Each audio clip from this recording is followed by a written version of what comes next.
일본이 실시한 반도체 소재 3종에 대한 대한국 수출 규제 조치에 국제사회의 여론은 하나같이 비판의 목소리를 내고 있습니다. 일본의 이번 조치가 세계 산업에 부정적 영향을 미칠 것이라는 불안감에 주요 외신과 싱크탱크, 산업단체 등이 일본 측의 무역 분쟁을 멈출 것을 촉구하고 있습니다. 뉴욕타임즈는 일본 정부는 한국 기업들의 부적절한 화학제품 관리 실태를 이유로 들면서 구체적으로는 무엇이 잘못된 것인지 밝히지 않는다 라고 말하며 국가 안보를 명분으로 한국에 수출 규제를 가한 일본의 방식은 국제무역 체계를 통째로 무너뜨릴 수 있다고 보도했습니다. 블룸버그 통신은 한국을 상대로 한 아베 신조의 무역 전쟁은 승산이 없다 라는 제목의 사설을 통해 지금까지 글로벌 무역 질서를 강화한다는 이유로 존중의 박수갈채를 받은 지도자로서 특히 위선적인 행태라고 비판의 목소리를 높였습니다.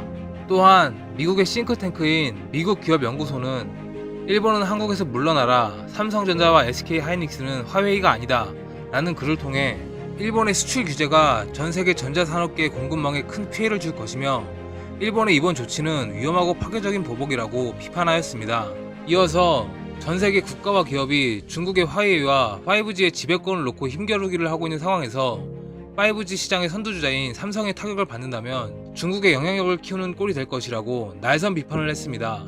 이 밖에도 LA타임즈, 월스트리트저널, 포린폴리시, 이코노미스트 등 세계 유수의 언론사들도 일본의 이번 수출 규제를 강하게 비판했습니다.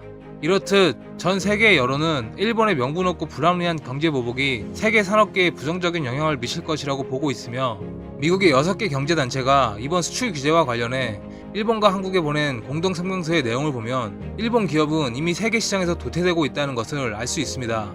공동성명을 보낸 6개 단체에는 애플, 구글, 아마존, 인텔, 퀄컴 등 세계적인 IT 기업 대부분이 속해 있으며 이번 일본의 수출 규제는 세계 공급망의 혼란과 제품 생산에 큰 차질을 줄 수 있고 이는 세계 경제 전체에 막대한 피해를 줄 것이라고 공동성명에서 지적하고 있습니다. 또한 전 세계 정보통신 기술 산업은 상호 연계하여 복잡하게 작용하는 공급망과 시기적절한 제품 확보를 통해서 돌아가고 있다고 하며 한국과 일본은 이런 글로벌 가치 사슬에서 없어서는 안 될 중요한 역할을 하고 있다고 언급하고 있습니다.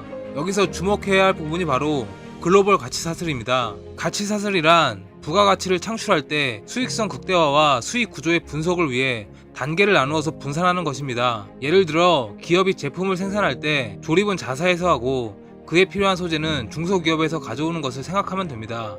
이렇게 되면 기업은 가장 가성비가 좋은 업체의 소재를 가져다 쓰므로 총 수익이 증가할 것이고 중소기업은 소재 생산으로 수익 창출을 하여 하나의 제품을 만들면서 모두가 윈윈할 수 있는 것이 바로 가치사슬의 개념입니다. 글로벌 가치사슬은 바로 이 가치사슬이 세계화로 확장된 것을 말하며 원천 기술이 좋은 일본이 소재 부품을 만들면 한국이 그 부품으로 반도체나 OLED 등의 중간재를 만들고 인건비가 싼 중국이 그것을 받아서 조립 및 가공하여 최종 제품이 나오는 것입니다. 글로벌 가치사슬은 아시아에만 국한된 것이 아닌 전 세계가 긴밀하게 맞물려 돌아가고 있으며 효과적인 부가가치 창출은 물론이고 개발도상국의 경제발전과 빈곤층의 일자리 창출의 중요한 요소로서 지난 몇십 년간 세계 경제를 부흥시킨 중요한 개념입니다. 미국의 경제단체가 일본에 보낸 공동성명은 일본의 수출 규제로 인해 글로벌 가치사슬이 훼손될 수 있다는 경고를 보낸 것으로 삼성이 소재 부품 탈일본화를 선언한 시점에서 일본 기업들은 글로벌 가치사슬에서 제외되었다고 보여집니다. 글로벌 가치사슬에서 제외된다는 것은 세계 산업계에서 완전히 배제된다는 뜻으로 일본 기업들에게는 악몽과도 같을 것이며 일본 기업들이 자국을 탈출하고 우회 수출이나 아예 한국에 들어오겠다고 하는 이유가 바로 여기에 있는 것입니다. 마이니치 신문이 게재한 일본 종합연구소 수석 연구원의 칼럼에서 혐한을 부채질한 잡지, 인터넷 사이트는 부수와 광고 수입을 늘렸겠지만 성실하게 교육과 교류를 해온 기업이 본 손해에 대해서는 아무도 책임을 지려 하지 않고 있다 라는 말이 현 상황을 잘 보여주고 있다고 생각합니다. 아베 정부가 이번 사태로 인해 얻는 것이 많을지 잃을 것이 많을지는 이미 답이 나와 있는 것 같습니다.